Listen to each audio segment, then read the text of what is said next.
am yr holl bendithion mae'n rhoi i ni, a mae wedi wneud yn ein bywyd ni, bod hynny yn dod â llawenydd. Chos wrth i ni ganu a blwyddio, ac wrth i ni ddweud pethau da bod Duw yn wneud, a wrth i ni ddiolch, beth ni'n gwneud o'n datgoffa'n hunain, a'r pobl yn cwmpas ni, o pob peth da mae Duw yn wneud. A dwi'n aml yn ffeindio hefyd, mae yna rhywbeth special am gyd addoli a canu fel eglwys, oherwydd dyn ni ddim yn gwybod ella amgylchiadau yn gilydd pan dwi'n ni'n cyrraedd yma ar y Sul. Ond mae yna rhywbeth mor arbennig am ganu gynulleidfaol, achos gallwn ni fod mewn lle rili isel yn dod fewn i'r wyddfa'r bore Sul. Ac mae canu addoliad i Dduw ydyn ni, mae clywed pobl o'n cwmpas i yn canu llawn ffydd, llawn llawenydd, mae hynny'n dod â balm i mewn i hefyd. Mae hynny'n byth da i glywed, mae hynny'n anogaeth. A so dwi wastad yn meddwl, pan mae'n Emyn yn dod ymlaen, a dwi'n meddwl, ond actually, mae canu a wneud hynny o foliant i'r arglwydd, actually yn anogaeth i'r pobl sydd gwmpas hefyd. Dyn ni ddim yn gwybod ella beth sy'n mynd ymlaen yn cael on yn gilydd. Ond dyna sy'n anhygoel am deulu eglwys, ydy bod ni'n anwyd yn gilydd heb i'n sylweddoli. A dyn ni jyst yn meddwl, pan mae'r Salm yn dweud blwyddio, ella lle amlwg i feddwl am lle mae'r blwyddio yn digwydd, ydy maes chwarae, neu cael rygbi, neu cael pêl-droed, yn wrth i'r flwyddio, definitely methu dweud bod nhw'n soniarus ac yn tiwn, ond wrth iddyn nhw flwyddio fel arfer, mae'n ei dod â hwb i'r chwaraewyr hefyd yn ydy. Mae rhywbeth am blwyddio, mae o'n raw, dyna fel dyn ni'n teimlo ar y pryd, a dyn ni'n rhoi hynny, gwneud hynny'n amlwg i Dduw. Felly mae'r Salmydd yn annog i flwyddio a gweiddi. A pam? Pam gweiddi am amoli'r arglwydd? Wel, mae deud yn adnod 1 am ei fod wedi gwneud pethau anhygoel. Mae wedi gwneud pethau anhygoel. Ac yn adnod 2, mae wedi dangos ei allu i achub. Felly wrth addoli dyn ni'n atgoffa ein gilydd o'r holl bethau mae Duw yn wedi ac yn gallu ac yn mynd i gwneud, bod o'n gwneud pethau anhygoel. A dyn ni hefyd yn atgoffa'n hunain a'r pobl yn cwmpas ni ac yn diolch iddo fo fod o'n dangos ei allu i achub. Ac i'r Salmydd wrth gwrs, cofio hanes Israel mae, a fel bod Duw wedi hachub nhw o'r Aifft, ffyddlondeb Duw i'r bobl yn ranialwch, wrth roi cartref iddyn nhw yn wlad yr Addewid, a'r holl bendithion wedi roi'r genedl. Ond i ni, wrth i ni ddarllen y Salm yma, gallwn ni ddim ond meddwl am weithred anhygoel Iesu ar y grws. Dyma'r achubiaeth, mae pob achubiaeth arall yn y Beibl yn pwyntio tuag ato. Iesu ar y grws. A felly pan mae'r Salmydd yn sôn am gwneud pethau anhygoel a dangos ei allu i achub, dyn ni'n meddwl am Iesu yn achub i bobl.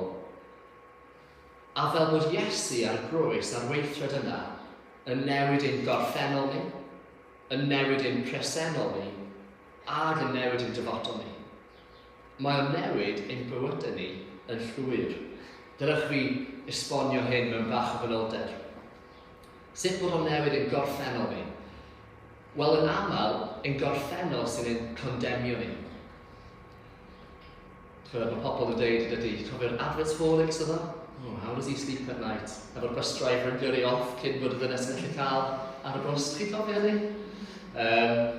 Ond yn aml, yr hyn sydd yn pwyso arno ni, yr hyn dyn ni'n gorwedd yn gweld i'n nos, yn poeni amdano fo, ni'n meddwl, os ni ddim wedi gwneud hynny, ddim wedi... Ydy'r gorffennol, ynddo? Yr hyn sydd wedi digwydd. Yn amlwg meddwl at y dyfodol yn y man, ond mae'r gorffennol yn gallu pwyso arno ni, mae'n gallu yn condemnio ni. Mae pwysau ein gweithredoedd ni, neu ein diffyg gweithredoedd ni, yn gallu bita tu mewn ni, a mae o'n dwyn ni o'n llawenydd. A mae hynny'n golygu yn aml bod ein presennol ni yn gallu bod llawn pryder hefyd. Neu bod ni'n gallu teimlo yn isel, neu gallu teimlo bod diffyg gwerth ar y hyn dyn ni'n neud, neu ar ein hunaniaeth ni. Dyn ni'n gallu cymharu ein gilydd fe eraill, neu chwilio am y statws yna neu'r gwerth yna yn y pethau instant sydd o'n cwmpas ni. A mae'r presennol ni yn gallu ein dwy'n ni o'n llawenydd hefyd. Ac wrth gwrs, y dyfodol, mae hyn yn gallu arwain os ni'n teimlo'n anobeithiol am y dyfodol, neu'n poeni am y dyfodol, bydd pethau ddim yn newid. Neu bod ni mewn rhyw fath o cycle o gondemniad, lle dyn ni'n teimlo fel bod ni o dan bwysau, neu dyn ni'n teimlo fel bod ni'n neud y pethau anghywir. Ac ultimately, be ydy hwn o'n perthynas toredig hefo ni'n hunain, hefo pobl yn cwmpas ni, a hefo'r byd o'n cwmpas ni. Ond mae Iesu yn achub ni o bob un o'r rhain. O'n gorffennol ni, o'n presennol ac i'r dyfodol. Mae Iesu'n gaddo dim condemniad yn y gorffennol, dim poeni yn y presennol, a dim anobaith i'r dyfodol. Mae'n deud yn Rhufeiniad 8, dydy'r rhai sy'n perthyn i'r Meseia Iesu ddim yn mynd i gael eu cosbi, neu mewn fersiwn arall, ddim o dan condemniad. Mae Iesu'n cymryd ein pechoda ni, ein beia ni, popeth o'n gorffennol ni. A mae wedi groeshoelio gyda fo ar y pren. Fel does dim angen i ni gario y baich yna, na'r eogwydd yna gwmpas gyda ni. Mae'n gorffennol ni wedi ei ddelio gyda. A does yna ddim ffordd mwy o ddangos cariad na'r hyn mae Iesu wedi gwneud dros ni. Does yna ddim ffordd mwy anhygoel o ddangos be ydy'n gwerth ni i Iesu, a faint mae o'n caru ni. Yn y bôn, dyn ni gyd isio i rwy'n yn caru ni. Dyna dyn ni isio, ac dyna mae Iesu yn neud am byth. Mae'n gaddo bydd o gyda ni. Am byth yn cerdded gyda ni, prodio gyda ni. A mae hynny newid i'n presennol ni. Mae gyda ni rwy'n dyn ni'n ymddiried ynddo fo. Dim ond be dyn ni'n mynd trwy, dim ond pa mor unig dyn ni'n teimlo, dim ond pa mor isel dyn ni'n teimlo. Mae yna rhywun sy'n dallt, sy'n yna hefo ni rwan, sy'n cerdded gyda ni ar lwybr bywyd, a sy'n caru ni mwy na allan ni ddychmygu. A wrth gwrs mae hyn yn rhyddhau ni i'r dyfodol. Mae Colosiaid 2:20 yn dweud, buwch farw gyda'r Meseia, a dych chi wedi'ch rhyddhau o afael y dylanwadau drwg sy'n rheoli'r byd yma. Mae hyn yn ein rhyddhau ni i'r dyfodol. Mae newyddion da be mae Iesu wedi gwneud dros ni. Does dim ots am ein dorffennol, does dim ots beth yw ein amgylchiadau presennol, dyn ni'n gallu rhodio'r llwybr bywyd hefo un sy'n caru ni ac un sy'n paratoi lle ar ein cyfer ni i'r dyfodol. A dyma obaith cadarn, sicr, nad oes neb yn gallu cymryd i ffwrdd ohonyn ni. Oherwydd mae Duw wedi gwneud pethau anhygoel. Mae Duw wedi danos ei allu i achub. Ac wrth i ni glosio ato fo, a'i ddilyn o, dyn ni'n profi y llawenydd yna sy'n para. Ac wrth i ni ganu a'i folio a diolch iddo hynny, wrth gwrs mae'n dod yn fwy real i ni wrth i ni atgoffa'n hunain o'r pethau anhygoel mae Duw wedi gwneud. So gyntaf, blwyddio. Yn ail, barn. Dwi yn cofio darllen y Salm yma yn fy arddellau, a bod yn eitha confused bod y salmydd yn llawenhau bod Duw yn dod i farnu. Dwi'n ddim yn gwneud lot o synwyr i fi. Mae hynny'n rhywbeth scary. Mae barn yn golygu bod yn mynd i fod cwrs, bod ydy, neu mae barn yn golygu bod yn mynd i fod repercussions a rhyw fath o ganlyniadau. Felly, dyn ni byth cweit yn dall pan mae'r salmydd yn dweud boed i'r môr a phopeth sy'n ddoweiddi a'r byd hefyd a phawb sy'n byw ynddo, boed i'r afonydd gyro dwylo ac i'r mynyddoedd gan ein llawen gyda'i gilydd mlaen o'r arglwydd. Pam? Achos mae'n dod i roi trefn ar y ddaear. Bydd o'n barnu'r byd yn hollol deg a'r bobloedd yn gwbl gyfiawn. A felly mae'r salmydd yn llawenhau bod Duw yn dod i farnu. Mae'n anodd rhyw'r greadigaeth i ymuno yn yr orfoledd. Dwi ddim yn siŵr be mae'n olygu'r afon clapio. So os mae rhywun yn deall y darllen yna, dwi'n siŵr bod o'n rhywbeth Hebraeg sy'n ei lot o synwyr, ond dwi ddim yn gwybod pam bydde, neu sut bod yr afonydd yn clapio. Ond dyna fath raddau mae eisiau i'r byd a'r holl greadigaeth lawenhau. Bod ddim lle i neb beidio bod llawn gorfoledd, ond yn bod ni'n dathlu bod Duw yn dod i farnu. So sut bod barn Duw yn byth da? Wel, mae'n ateb yn y Salm yn dydy. Oherwydd, ni'n nabod rhinweddau Duw fel un sydd yn hollol deg ac yn hollol gyfiawn.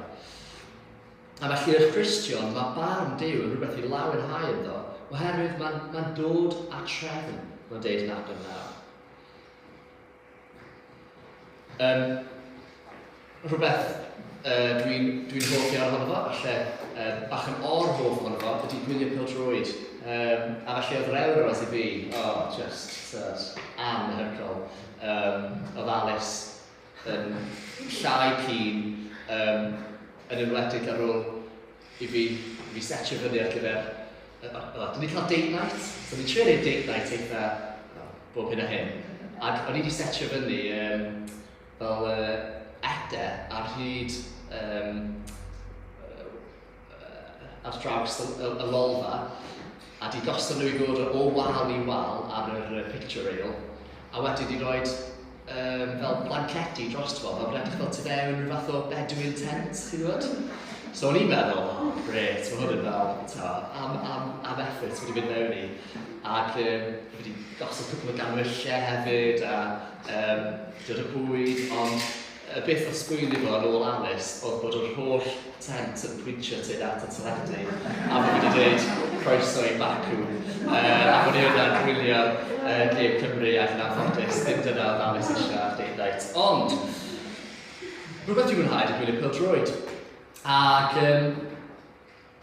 does na ddim byd gwaith na dyfarnwr dych chi'n meddwl sy'n anheg.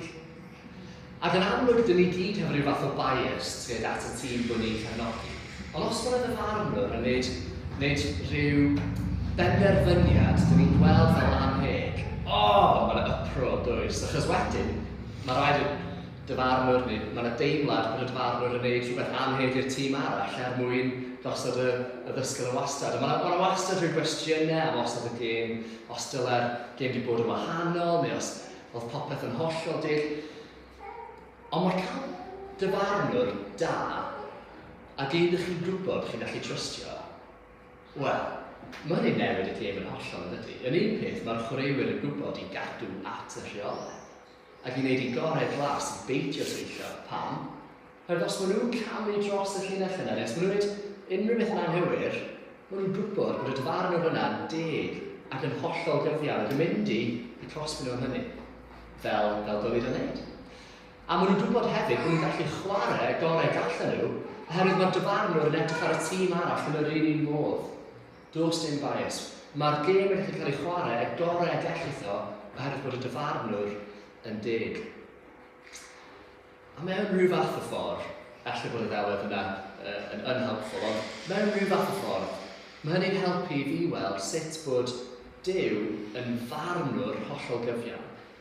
Mae o'n byth da os dyn ni'n gweld y rheolau'n cael ei torri, neu os dyn ni'n gweld anhegwch ac anhyfiawnder, bod na un sy'n gweld hyn hefyd, ond sy'n hefo'r pŵer i wneud rhywbeth amdano.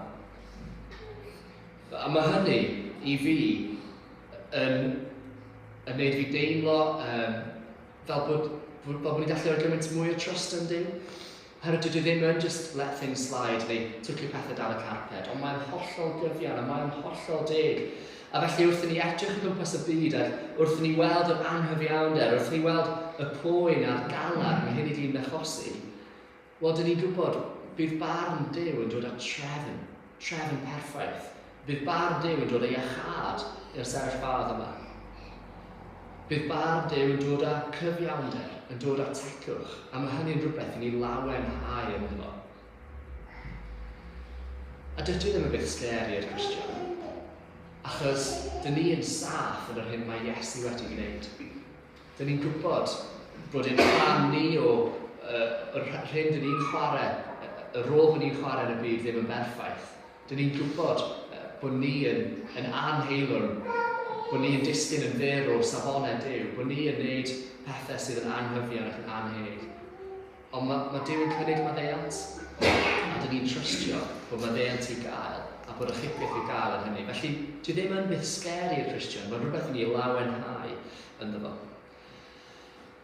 Ac ar ddiwedd y dydd, o'n rhannu yn yr emyn diwetha, mae Iesu yn dod nôl mewn ysblander a dodoniant. Dyna dyn ni'n credu. Bydd yna ddear newydd, creadigaeth newydd. A mae'n swnio'n waci yn dydy. Mae'n bethau falle, dyn ni ddim yn myfyrio arnyn nhw lot. Alla dyn ni ddim yn myfyrio arnyn nhw ddigon. Y gobeith yna sydd gyda ni yn y dyfodol, mae'n deud yn 1 Thessaloniaid, byddwn ni gyda'r arglwydd am byth. Rheswm arall i ni fod llawenydd am yr hyn sydd i ddod, ac am farn Duw, ydy achos bydd o'n golygu bod ni gyda yr arglwydd am byth. Bod y berthynas yna sydd gyda ni hefo Duw ddim yn stopio, ddim yn darfod, ond mae'n para tragwyddoldeb. Felly wrth i ni glosio at Iesu, wrth i ni ddilyn nhw yn ddyddiol, dyna sy'n dod o'r llawenydd, a bydd y llawenydd yma para hyd byth, hyd tragwyddoldeb, oherwydd byddwn ni gyda Iesu am byth.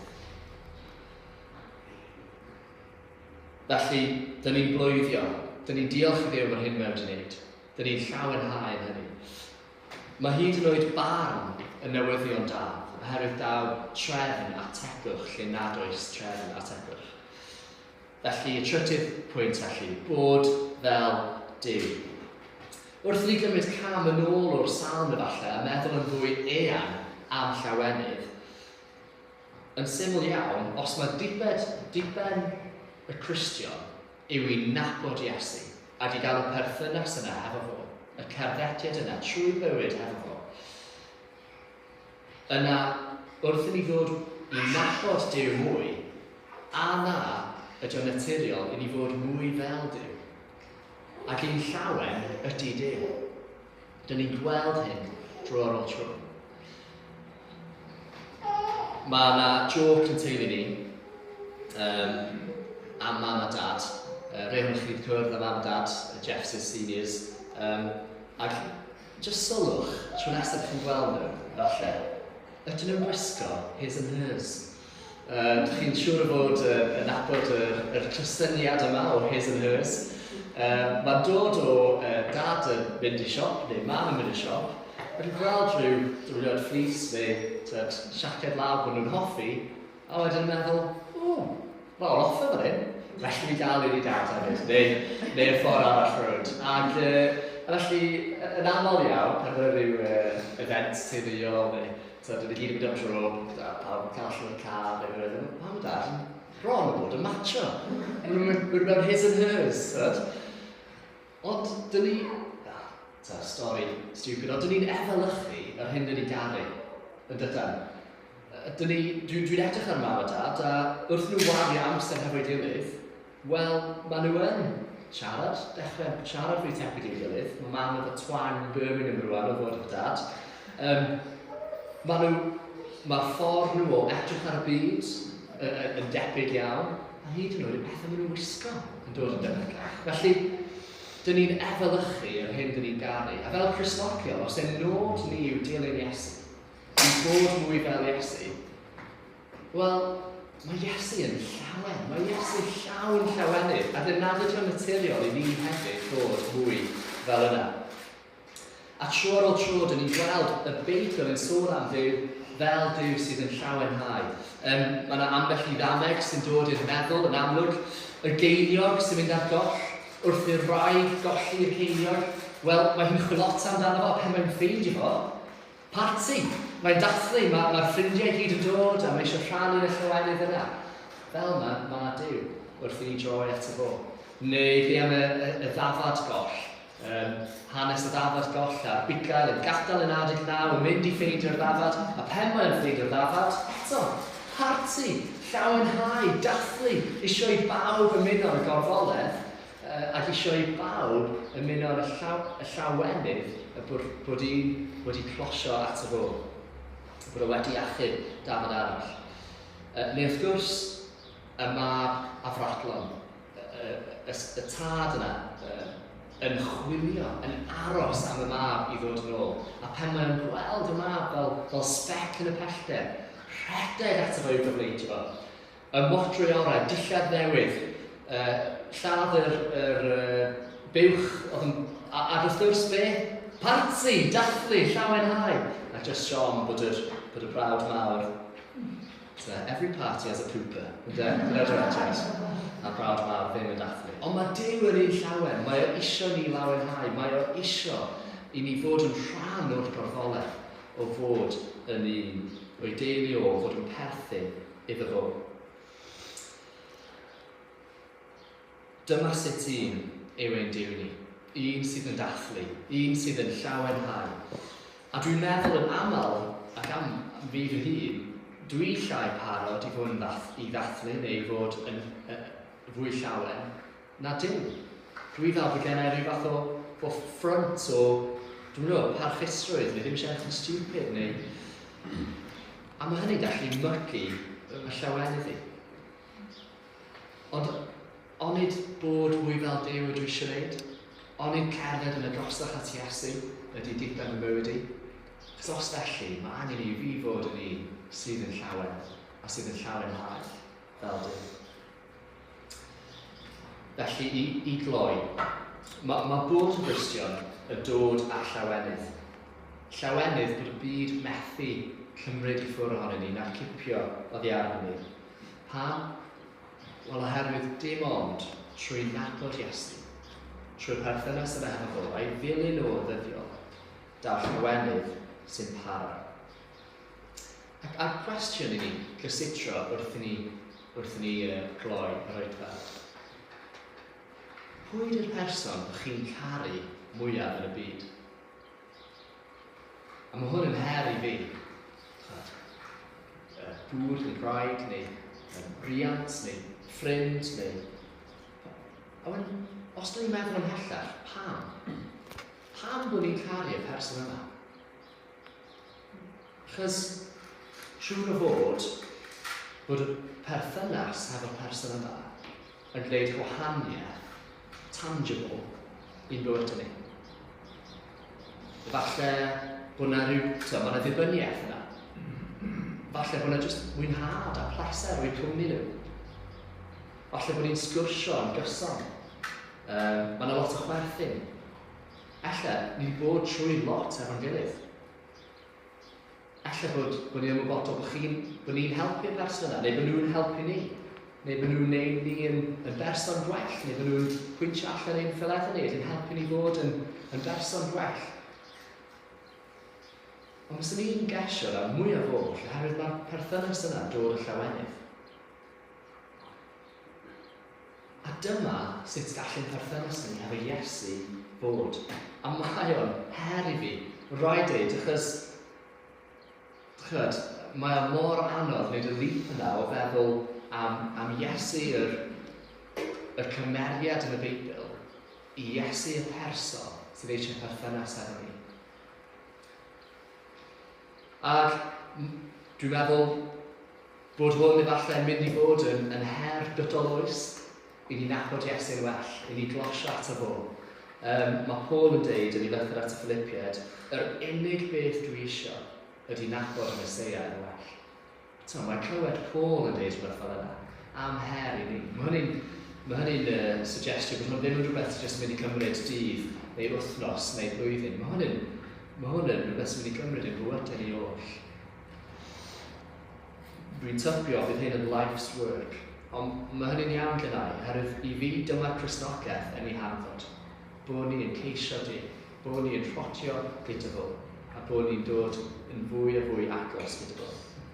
Oherwydd o nabod Iesu a'i garu o, dyma sy'n dod â llawenydd. Felly, dydewch chi gloi gyda geiriau Salm.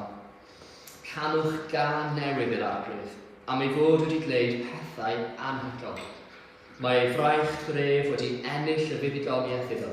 Mae'r arglwydd wedi dangos ei allu i achub. Felly gadewch ni gofio'r geiriau yma, yr wythnos yma, gadewch ni lawenhau bod Duw yn ein caru ni, bod Duw wedi gwneud pethau anhygoel, a bod Duw yn ein achub ni. Na i weddio cyn i ni ganu ein emyn olaf.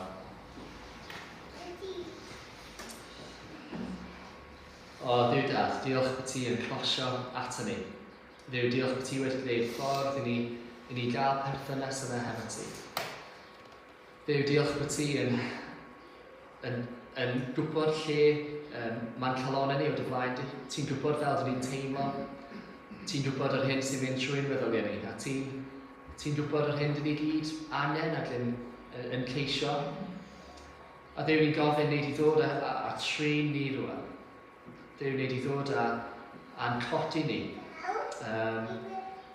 Wneud i atgoffa ni o'r llawenydd sydd i gael o dy nabod di. A Dduw, lle dyn ni'n teimlo fel bod ni wedi methu, Dduw, pico ni fyny. Dduw, lle dyn ni'n teimlo fel bod ni eisiau mwy o ti, Dduw, ni'n gofyn wneud i llenwi ni. Ni'n gofyn i ti fod ar waith yn hynny. A Dduw, ni'n diolch. Ni'n diolch am y ffordd ni'n gweld bod ti yn dduw llawn, bod ti yn dduw sy'n llawn cariad. Dduw, danfon ni allan bore yma, Dduw. Yn bobl sydd yn closio at y ti a sydd yn dy rannu di hefo'r cymuned yn gwmpas ni. A ni'n gofyn hyn yn enw Iesu. Amen.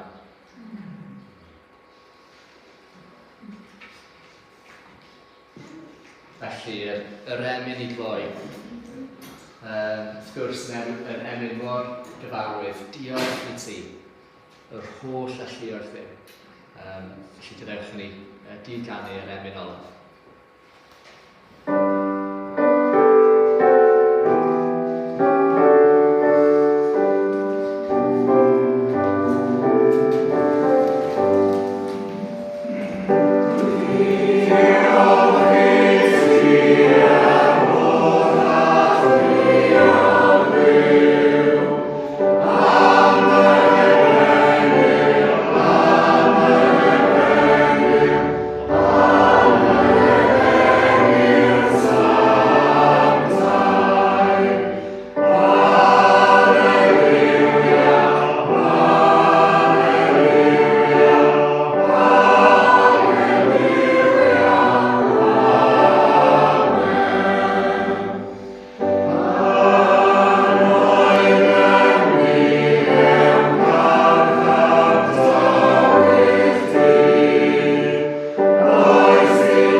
Diolch fawr iawn, Carys, am gyfeilio. Diolch, Carys, am darllen y gweddio.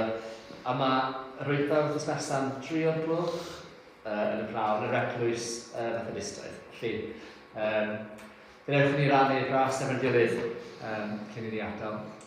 Gras yn hawdd Iesu Grist, a chariad Duw, a chyfeithas yr ysbryd glân, a nodwyd i oll, o lawr hon, byd uwch. Amen.